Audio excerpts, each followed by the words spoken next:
제가 명상에 대해서 공부는 안 했는데 어느 도가님이 명상을 하면은 1년의 삶이 가벼워진다는 얘기를 듣고요. 저는 명상을 했어요. 요즘 하기 시작했는데 한 50분 정도를 해요. 근데 이제는 그것만 알려주더라고요. 마음을 코끝에 집중하고 들숨하고 날숨을 바람만 봐라. 그리고 나서 명상을 하는데 제가 어떤 게 저 망상이 되냐면은 이 뱀을 되게 싫어하거든요. 근데 항상 명상 시작할 때 이 뱀이 이렇게 또아리를 틀고 혓바닥을 날름날름 하면서 저를 막 되게 막 좀 괴롭히거든요. 근데 그게 항상 좀 이렇게 떠올랐어요. 그 망상이.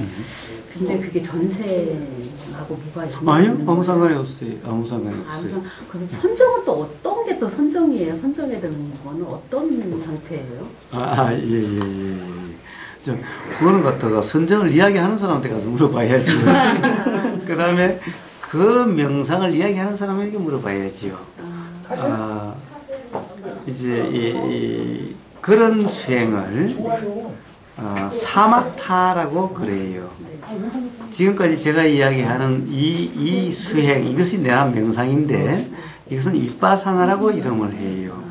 근데 부처님이 말씀하신 중도와 팔정도로서 말씀하신 바른 삼매라고 하는 것은 거기서 이야기한 그런 선정이 아니에요. 삼매를 내가 선정이라고 그러는데 거기서 말하는 그런 선정이 아니에요. 거기서 선정은 어디에 몰입이 돼서 보이고 들리고 이런 것이 알아지지 않는 어떤 고요한 상태. 우리는 뭐가 보임에 따라서 생각이 일어나고 뭐가 들으면 생각이 일어나니까 뭔가 마음이 맨날 뭐가 움직이는 것 같아요. 응? 그런데 이 어떤 가령 호흡에 여기에 숨에 집중하다 보면은 나중에 이게 이제 어떤 일정한 어떤 상으로 경험되게 돼요. 그럼 여기에 몰입이 돼가지고 보이고 들리고 하는 것이 알아지지 않는 상태가 되면은 선정이다라고 이야기를 해요. 그럼 보이고 들리고 하는 게 없어지니 당연히 편해지고 고요해지죠. 마음이 일어났다 사라지고 하는 것이 그런 것이 없는 것처럼 느껴지죠. 그래서 그런 것을 고요함이다 얘기하고 선정이라 얘기하는데 그런 선정을 바른 선정이라고 그러지 않아요. 그래서 그런 선정에서는 당장은 마음이 진정되고 편안해진 것 같아도 근본적으로 거기에서 나오고 나면은 삶이 똑같아요. 그렇죠. 조금도 달라지지 않아요. 그런데 오히려 어떻게 돼요? 오히려 그런 고요함을 맛보니까 오히려 삶의 이 시끄러움이 더 싫어져요. 그러면 더 불편하게 느껴져요. 그러니까 자꾸 이제 일이 도망가고 싶어져요. 그럼 삶은 점점 더 힘들어지고 불편해져요. 그래서 그런 선정을 바른 선정이라 이름하지 않아요. 단지 그 순간에는 좋아요. 왜냐하면 보이고 들리고 심지어 생각도 알아지지 않으니.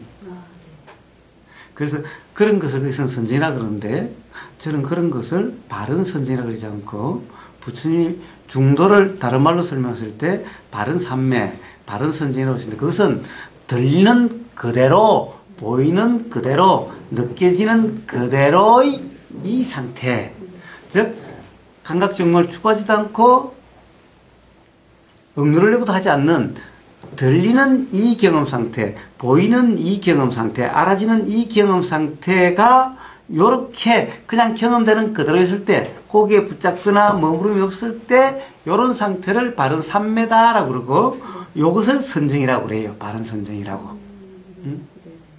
그래서 선정에는 그렇게 달리 쓸 수가 있다라는 겁니다. 그래서 명상을 요 코끝에다가 집중을 해서 하는 것은 바로 그런 선정, 바른 선정이라고 하지 않는 그런 선정을 위해서 통상 쓰는 방법이다라는 거예요. 그래서 그 순간은 그렇게 하면은 편해진 것 같을 수는 있는데 그럴 때만 그냥 사회생활 하면 또 똑같아지는 거고 점점 이것도 이 자체도 이제 또 그런 상태가 안 된다라고 또 힘들게 된다. 왜? 몰입이 잘 안 되니까. 선정이 잘 안 일어나니까. 그런 선정이 잘 안 되니까. 그러니까 그것도 또 무지 고생을 해야 되는 거예요. 그래서 그런 것을 바른 선정이라 그러지 않는다. 그런 것을 바른 명상이라 그러지 않는다. 물론 그 사람들이야 그걸 바라기라고 그러겠지. 즉 부처님이 말씀하신 그런 중도라고 하는 거하고는 다르다라는 거예요. 중도란 보이는 그대로 들리는 그대로고 경험 그대로 일상생활 그대로의 경험 상태를 이야기하는 거지, 일상의 경험 상태가 알아지지 않는 다른 어떤 경험 상태가 되려고 하는 그런 것이 아니다 라는 거예요. 그런데 그러한 수행 명상은 바로 일상의 경험과 다른 어떤 상태가 되려고 하는 그런 거다 라는 거예요. 자, 그리고 또 자꾸 뱀이 또아리 들고 있는, 뱀을씨는 또아리 들고 있는, 싫어하니까 당연히 어떤 보이고 들리는 이런 상태가 아니면은 가령 어떤 삶에서 불편한 어떤 생각, 얽매여 있는 어떤 생각이 일어나게 된다라는 거예요.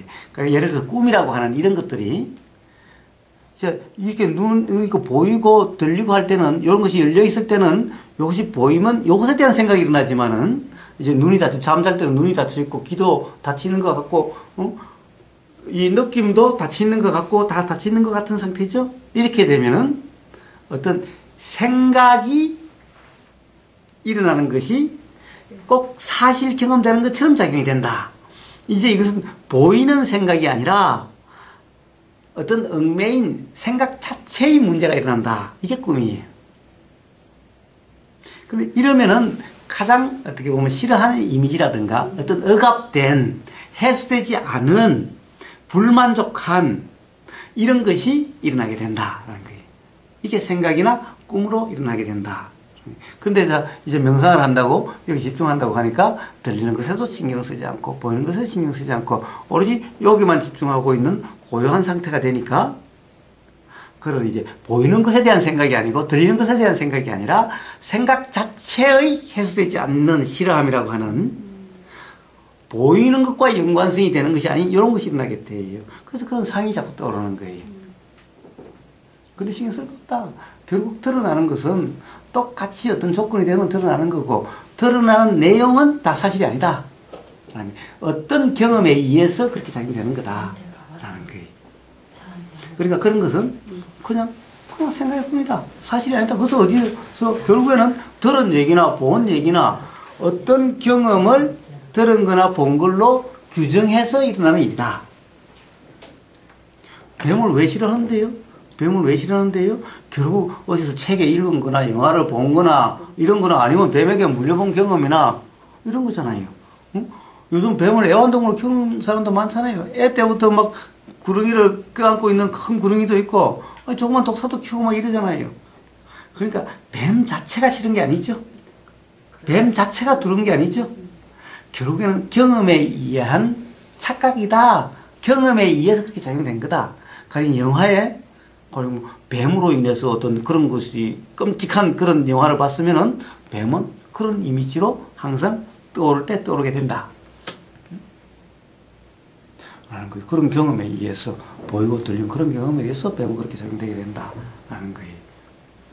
그래서 그런 것이 드러난다는 것은 뱀에 대한 어떤 두려움이라고 하는 그런 상이 있기 때문에, 지금 보이고 들리고 하는 이런 것이 활성화되어 있지 않으면은 가장 뭔가 예를 들어서 얽매여 있는 가장 불만족한 상태의, 이해되지 않는 어떤 상태의 두려움이라고 하는 그런 것의 상이 떠오르게 된다라는 거예요.